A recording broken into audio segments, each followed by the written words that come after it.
Hello friends, welcome to prepare UPSC. आज हम बात करने जा रहे हैं इंडिया का वो डिस्प्यूटेड लैंड जो कि आज इस साल में बहुत ज़्यादा न्यूज़ में आ रहा है। पर इसकी जो बैकग्राउंड है वो 1962 से लेके अब तक चलती आ रही है, जब इंडो चाइना वॉर हुई थी। तो ये कोई जगह और नहीं बल्कि है पैंगोंग सो डिस्प्यूट। ये एक लेक है जो कि लेह लद्दाख एरिया में पाई जाती है। इसको लेके इंडिया और चाइना में बहुत विवाद हो रहा है। इसको लेकर नहीं बल्कि और वहां पर जो माउंटेन्स पर जो पोस्ट है उन पर लेकर भी बहुत ज़्यादा विवाद हो रही है। और कुछ ही दिन पहले जो हमारे जो एक्सटर्नल मिनिस्टर हैं जयशंकर, वो भी चाइना के एक्सटर्नल मिनिस्टर से मिले हैं इसके बारे में कुछ बात करने के लिए। चलो जानते हैं पैंगोंग सो का जो डिस्प्यूट है वो क्या डिस्प्यूट है, इसकी बैकग्राउंड क्या है और किन किन चीज़ों की इसमें सिग्निफिकेंस है और ये इतना स्ट्रेटेजिकली इम्पॉर्टेंट क्यों है। तो चलते हैं हमारे वीडियो की तरफ। अगर आप पैंगोंग सो लेक के बारे में कंप्लीट जानकारी चाहते हैं तो हमारा वीडियो अंत तक ज़रूर देखें। पहले हम बात करेंगे कि LAC और LOC में फ़र्क क्या होता है। दोनों होती तो लाइन ही है, एक बाउंड्री होती है, जैसे ये पहला देश है ये दूसरा देश है। इन दोनों के बीच की बाउंड्री को या तो लैक कहते हैं या फिर LOC कहते हैं। पर डिफरेंस इतना है कि LOC में दोनों देशों का एक अग्रीमेंट होता है जिस पर दोनों देश साइन करते हैं कि हमारा आज के बाद ये बॉर्डर है, दोनों उस बॉर्डर पर मानते हैं। पर जो LAC होता है लाइन ऑफ एक्चुअल कंट्रोल, इसमें कोई भी अग्रीमेंट नहीं होता। इसमें जो दोनों देश है वो अपने अपने जो लैंड है उस पर हक जमाते हैं, कहते हैं कि हमारा वहां तक एरिया था, तो दूसरी देश भी कहता है कि हमारा भी वहां तक एरिया था। तो इसमें कोई भी अग्रीमेंट नहीं होता, तो ये बीच का जो लैंड होता है वो एक डिस्प्यूटेड लैंड बन जाता है। तो जो LOC था वो इमर्ज हुआ था 1948 में, जब सीज फायर लाइन क्रिएट हुई थी और यूनाइटेड नेशंस ने ये सीज फायर फाइनल की थी जब कश्मीर वॉर हुई थी उसके बाद। तो कब से LOC नाम पड़ा है, तो इसका नाम पड़ा है 1972 से, जब शिमला अग्रीमेंट हुआ था। इसमें इंडिया और पाकिस्तान के जो दोनों DGMO मतलब director general of military operation है, उन दोनों आर्मीज के, उन्होंने इस अग्रीमेंट पर साइन किया था और ये लीगल अग्रीमेंट है। वेयर एज जो लैक है वो एक कंसेप्ट है सिर्फ, जिसमें कोई भी दो कंट्रीज एक टॉपिक पर अग्री नहीं होती। तो इंडिया कहता है कि जो हमारा लाइन ऑफ एक्चुअल कंट्रोल है चाइना के साथ वो करीबन 3488 किलोमीटर है। पर जो चाइनीज हैं वो कंसीडर करते हैं कि सिर्फ 2000 किलोमीटर ही हमारा लाइन ऑफ एक्चुअल कंट्रोल है इंडिया के साथ। तो बीच में आप देख सकते हैं 1488 जो बच गया है ये एक डिस्प्यूटेड एरिया बन चुका है। आगे बात करते हैं, हमारी जो वीडियो का टॉपिक है पैंगोंग सो। तो पैंगोंग सो जो नाम है, ये पैंगोंग तो लद्दाखी शब्द है, सो एक तिब्बतन शब्द है। पैंगोंग का मतलब होता है कनकेविटी, मतलब थोड़े से राउंड में कनकेव शेप में है। जो सो का मतलब होता है तिब्बत में, इसका मतलब होता है लेक। तो ये एक जो ज्योग्राफी का फिनोमिना होता है माउंटेन्स बनने का, जिसको हम बोलते हैं टिथियस जियोसिंक्लाइन, उसके द्वारा ही ये लेक बनी हुई है। इसमें क्या होता है कि जो सेडिमेंट्स हैं वो एक जगह पर आकर इकट्ठे होते जाते हैं, तो उससे कुछ फोल्डेड माउंटेन्स बन जाते हैं। ये एक बहुत लॉन्ग, नैरो, डीप, एंड्रोइक लेक, एंड्रोइक का मतलब होता है लैंड लॉक्ड, जिसको चारों तरफ से लैंड ने घेरा हुआ हो। तो इसकी जो हाइट है वो 13,000 फीट से भी ज्यादा है लद्दाख में जो हिमालयाज हैं, और ये चूसुल अप्रोच के रास्ते में आती है। और यही वो अप्रोच है, मेन अप्रोच है जो चाइना यूज करता है इंडिया को टेरिटरी को हथियाने में। पर जो इंडिया है वो कहता है कि हमारी जो लाइन ऑफ एक्चुअल कंट्रोल है वो फिंगर 8 तक है, पर वो फिंगर 4 तक ही वहां पर अपना कंट्रोल रखते हैं। पर वो मानते हैं कि फिंगर 8 तक हमारा जो एरिया है। पर जो चाइनीज बॉर्डर है वो फिंगर 8 पर स्थित है और वो कहते हैं कि फिंगर 2 तक हमारा लाइन ऑफ एक्चुअल कंट्रोल है। तो बीच में जो एरिया आ रहा है 2 से लेके 8 तक वो एक्चुअली एक डिस्प्यूटेड एरिया बन चुका है, ज्यादातर 4 से लेके जो 8 तक है। और इसी वीडियो में हम जानेंगे कि ये फिंगर क्या है और ये इतना डिस्प्यूटेड एरिया इसमें बीच में क्यों बन रहा है, क्योंकि हिस्ट्री के कुछ ऐसे फैक्ट्स हैं जो आपको इसके लिए पता होने चाहिए। तो इसकी लोकेशन देख लीजिए, ये हमारा लेह लद्दाख एरिया है। ये जो हमारी बाउंड्री यहाँ पर दिख रही है ब्लैक कलर की, ये हमारा मैप है इंडिया के द्वारा लॉन्च किया गया हुआ। तो ये हमारा इंडिया यहाँ तक हमारा कंट्रोल मानता है कि हमारी जो लाइन ऑफ एक्चुअल कंट्रोल जो है वो यहाँ तक है, पर चाइना कहता है कि हमारा यहाँ तक है। तो इसका बीच का जो ये जो एरिया है वो एक डिस्प्यूटेड एरिया बन गया है। और यहाँ पर आप काफी बार देख सकते हैं कि इंडिया और चाइना के जो ट्रूप्स है, सोल्जर्स हैं, वो यहाँ पर लड़ रहे होते हैं ताकि वो यहाँ पर हथियार सके अपनी से ज्यादा जगह। वैसे तो हमारे इंडिया का यहीं तक जगह थी, पर 1962 के बाद जब इंडिया और चाइना की युद्ध हुआ था, उस समय इंडिया ने ये जो लैंड है वहां से खो दी थी, क्योंकि यहाँ पर चीनियों ने अपना कब्जा कर लिया था। तो ये एक डिस्प्यूटेड लैंड बन चुकी है। आगे हम बात करते हैं कि इसका जो वेस्टर्न एंड है लेक का, वो 54 किलोमीटर है साउथ ईस्ट लेह तक, और ये 135 किलोमीटर लेक है, जिसमें से सिर्फ 45 किलोमीटर ही इंडिया के पास हिस्सा है। मतलब ज्यादातर जो इसका हिस्सा है वो चाइना वालों के पास है। तो आप यहाँ पर देख सकते हैं कि चाइना वालों ने इस लेक पर कितना कब्जा कर रखा है। और ये जो लेक है वो ब्रैकिश वाटर, मतलब सॉल्ट वाटर है यहाँ पर, जो कि विंटर्स में फ्रीज हो जाता है। यहाँ पर आप स्केटिंग भी कर सकते हैं, पोलो भी खेल सकते हैं। तो ये बहुत ही ज्यादा ब्रैकिश सॉल्ट वाटर लेक है। इस एरिया से कुछ ज्यादा फायदा तो नहीं होता, पर वो एक वाटर बाउंड्री क्रिएट करने की कोशिश कर रहे हैं चाइना वाले। मानते हैं कि इसी लेक पर जब वो फ्रीज हुआ था तो 19वीं सेंचुरी में एक डोगरा जनरल थे जिनका नाम था जोरावर सिंह।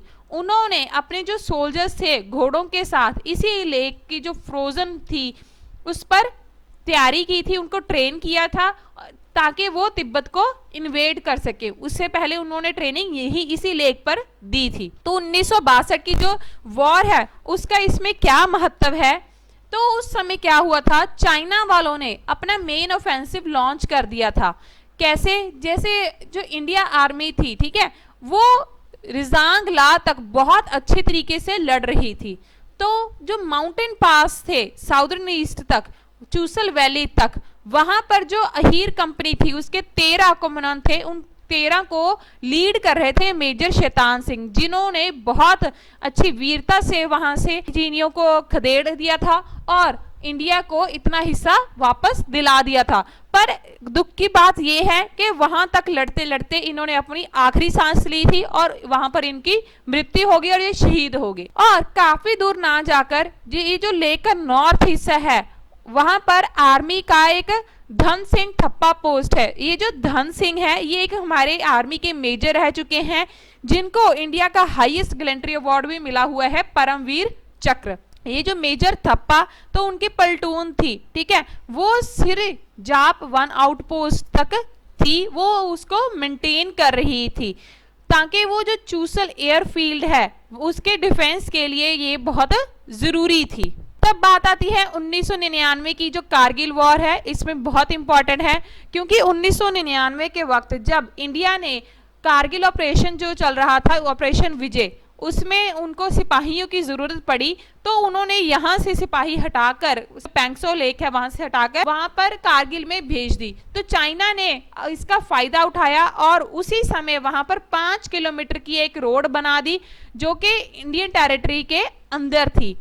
वो लेक के बिल्कुल जो बैंक एरिया है, मतलब लेक के बिल्कुल किनारे किनारे पर ये इन्होंने 5 किलोमीटर की एक रोड बना डाली, जिसका ये इन्होंने बहुत ज्यादा फायदा उठा रहे हैं। तो ये जो रोड है उसकी एक साइड से चाइना पोजीशन करती है इंडियन पोजीशंस को, और नॉर्दर्न टिप जो पैंगोंग त्सो की लेक है, तो ये रोड उनके लिए बहुत इंपॉर्टेंट है। आगे हम बात करेंगे फिंगर कंसेप्ट के बारे में। आप जब भी कोई भी न्यूज़पेपर उठाकर देख लीजिए तो वहां पर लिखा होता है कि ये फिंगर 2 से वहां पर वो अपना कब्जा जमाए हुए हैं, फिंगर 3 से फिंगर 4 तक। इंडिया कहता हमारा जो एरिया है वो फिंगर 8 तक है, चाइना कहता है फिंगर 2 तक है। तो ये फिंगर है क्या? तो जो लेक के नॉर्थ बैंक है वहां पर बैरन माउंटेन्स हैं और उन्हीं बैरन माउंटेन्स को कहते हैं चैंग चिनमो।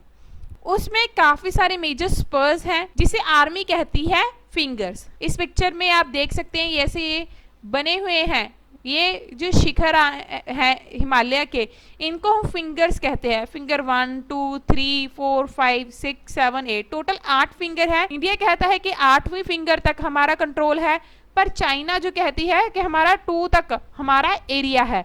दोनों ने अपने अपने पोस्ट बनाए हुए हैं। चौथी फिंगर तक इंडिया ने बनाया हुआ है, 8वीं तक चाइना ने बनाई हुई है। तो 6 साल बाद क्या हुआ, चाइना ने अटेम्प्ट किया कि फिंगर 4 पर कुछ कंस्ट्रक्शन करते हैं ताकि हमें वहां पर आने जाने की आसानी हो और हमारा वहां पर कब्जा हो जाए। इंडिया के जो सोल्जर्स हैं, इंडिया के जो हाई ऑफिशियल्स हैं, उन्होंने कहा कि ये चीज़ इनकी गलत है और उनको डिमोलिश करने के लिए कहा। तो थोड़ी देर बाद उन्होंने डिमोलिश भी कर दिया। आप इस पिक्चर में देख सकते हैं कि 26 जून 2020 को इनके कुछ पोस्ट यहाँ पर बने हुए हैं, इन्होंने अपनी कंस्ट्रक्शन की है। पर जुलाई 10 2020 को इन्होंने अपनी कंस्ट्रक्शन खत्म कर दी जब इंडिया के लोगों ने इस पर ऑब्जेक्शन लगाई। चाइना जो होता है वो लाइट व्हीकल्स यूज करता है ताकि वहां पर पेट्रोलिंग कर सके। पेट्रोलिंग मतलब वहां पर आके ध्यान दे सके कि कहीं उनकी पोस्ट पर किसी ने कब्जा तो नहीं कर लिया, कोई आगे तो नहीं बढ़ाया। तो जब वो फिंगर 2 तक पेट्रोलिंग करते हैं तो वो एक बहुत हल्के फुल्के व्हीकल्स यूज करते हैं, पर जो व्हीकल्स हैं उनको फिंगर 2 पर टर्न करना होता है। तो अगर वो रास्ते में इंडियन के द्वारा वहां पर रोक लिए जाएं और कहा जाए कि आप वापस चले जाइए, तो उनको एक कंफ्यूजन हो जाती है क्योंकि जो व्हीकल्स हैं वो पीछे नहीं मुड़ सकते। तो चाइना वालों ने भी एक बार किया था कि इंडियन सोल्जर्स को फिंगर 2 पर ही रोक दिया, उनको आगे जाने ही नहीं दिया। तो वहां पर एक face to face, eyeball to eyeball situation बन गई थी कि दोनों में अभी युद्ध होकर रहेगा। तो ये जो मिसअंडरस्टैंडिंग्स है वो बहुत ज़्यादा वहाँ पर होती रहती हैं और वहाँ पर गोलाबारी भी होती रहती है। इस पिक्चर में आप देख सकते हैं, यहाँ पर ऐसे लगता है जैसे फिस्ट नहीं होता हमारे, जब मुट्ठी बंद कर लेते हैं तो हमारे नकल्स होते हैं, तो उसी प्रोजेक्शंस में यहाँ पर बने हुए हैं, इसीलिए इसको फिंगर्स के तरीके से भी माना जाता है। तो एक बात और, जो चाइनीज आर्मी है और इंडियन आर्मी है वो बोर्ड्स का भी बहुत ज़्यादा यूज़ करती है। आप इस पिक्चर में देख सकते हैं, ऐसे जो चाइनीज आर्मी अपने बोट्स लेके आती है तो इंडियंस भी अपनी बोट लेके जाते हैं। ऐसे कई बार दोनों में कन्फ्रंटेशन भी हो जाती है। तो दोनों बोट्स का इस्तेमाल करते हैं पैंगोंग त्सो लेक पर निगरानी रखने के लिए। चाइना को शुरू में बहुत बड़ा एडवांटेज था कुछ साल पहले, क्योंकि उनके पास सुपीरियर बोट्स होती थी जो कि इंडियन बोट्स के चारों तरफ एक चक्कर लगा सकती थी, पर इंडिया के पास उस वक्त इतने नहीं थे। तो इंडिया ने अपनी इस कमी को पूरा करने के लिए जो टाम्पा बोट्स थी उनको भी खरीद लिया था कुछ 8 साल पहले, जिसके साथ वो एक क्विकर और अग्रेसिव रिस्पॉन्स देने के काबिल हो गए थे। मानते हैं कि जो पेट्रोलिंग बोट्स हैं दोनों साइड की, वहां पर वेल एस्टैब्लिश्ड ड्रिल्स हैं डिसएंगेजमेंट के लिए, पर जो कन्फ्रंटेशन है वो कभी कभी टेंस सिचुएशन इतनी कर देती है कि दोनों को बैठकर उस मुद्दे पर, उस विवाद पर बात करनी पड़ती है। तो जो चाइना वालों ने बहुत सारी बोट्स वहां पर लगा रखी हैं, जिसको हम कहते हैं LX सीरीज लेक में ये करती हैं, और टेंशन यहाँ से अराइज होती है। मई महीने से यहाँ पर टेंशन जो है बहुत ज़्यादा चलती आ रही है। जो ड्रिल है बोट्स की वो दोनों साइड से अग्री होती है स्टैंडर्ड ऑपरेटिंग प्रोसीजर के द्वारा। तो कई बार क्या होता है, जैसे पहले इंडिया वाले ऐसे चले जाते थे तो वो चाइना वाले ऐसे घेरा बना लेते थे। तो एक बार ऐसे भी हुआ कि वो चाइना वाले यहाँ पर आ गए तो इंडिया वालों ने ऐसे घेरा बांधकर उसे वापस जाने के लिए कहा। तो ये चाइना वाली बोट है उसको अपने देश वापस जाना पड़ा था। इसको ये जो क्रिएट करते हैं सर्कल लगाकर, इसको वर्लपूल बोलते हैं। तो ये जो सेंटर में बोट होती है इसको वापस जाना ही पड़ता है। चाइना ने इस पर ये इतना बड़ा मूव ले क्यों रहा है वैसे ये पैंगोंग त्सो लेक को लेकर? तो वो दुखी हो रहा है कि जो इंडिया एक दौलत बेग ओलिजी पर डारबक श्योद रोड बना रहा है, जिसके साथ इंडिया को बहुत ज़्यादा स्ट्रेटेजिकली इंपॉर्टेंस है। आप देख सकते हैं ये जो दौलत बेग ओलिज है यहाँ से लेकर यहाँ तक एक रोड बन रही है, जिसके कारण जो ले तक पहुंचने का समय था वो कम हो जाएगा। पहले तो लगते थे 2 दिन, अब इस रोड के बनने के बाद वो लगेंगे सिर्फ 6 घंटे। इसका मतलब अगर वहां पर कोई युद्ध होता है तो इंडिया आसानी से वहां से ट्रैवल करके अपने सोल्जर्स को भेज सकता है। तो इसका जो बेस है वो काराकोरम पास तक फैला हुआ है, जो हमारी लास्ट मिलिट्री पोस्ट है। और जो दौलत बेग ओलिज है यहाँ पर ये हाईएस्ट एयरफील्ड है वर्ल्ड का, पूरे वर्ल्ड में सबसे ऊंचा एयरफील्ड है। तो इस रोड के बहुत ज़्यादा इम्पोर्टेंस है, क्योंकि इन सभी जगहों से होकर जो रास्ता है उसका समय कम हो जाएगा। और चाइना ये भी नहीं चाहता कि इंडिया इस चीज़ को बूस्ट करे अपने इंफ्रास्ट्रक्चर को नियर LAC।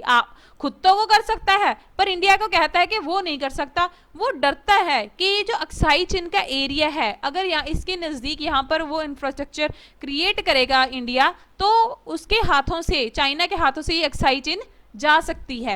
ये इसीलिए वो इंडिया जब भी यहाँ पर इंफ्रास्ट्रक्चर क्रिएट करने की कोशिश करता है तो इसका वो विरोध करते हैं। तो अभी क्या हुआ था, जो एक्सटर्नल अफेयर्स मिनिस्टर है हमारे इंडिया के S जयशंकर, उन्होंने मीटिंग की थी जो चाइना के उनके काउंटर पार्ट थे एक्सटर्नल अफेयर मिनिस्टर, जिनका नाम है यांग यी।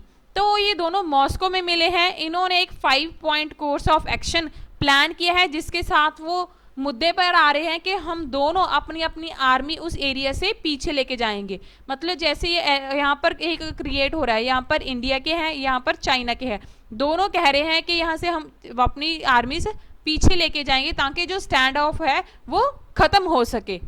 तो यहीं तक था हमारा पैंगोंग त्सो डिस्प्यूट के बारे में। अगर आपको हमारी ये वीडियो पसंद आई हो, टॉपिक अगर आपको कंप्लीट क्लियर हो गया हो, तो आप हमारे चैनल के साथ जुड़े रहें, हमारा चैनल सब्सक्राइब करें, वीडियो लाइक करें एंड शेयर करें। धन्यवाद।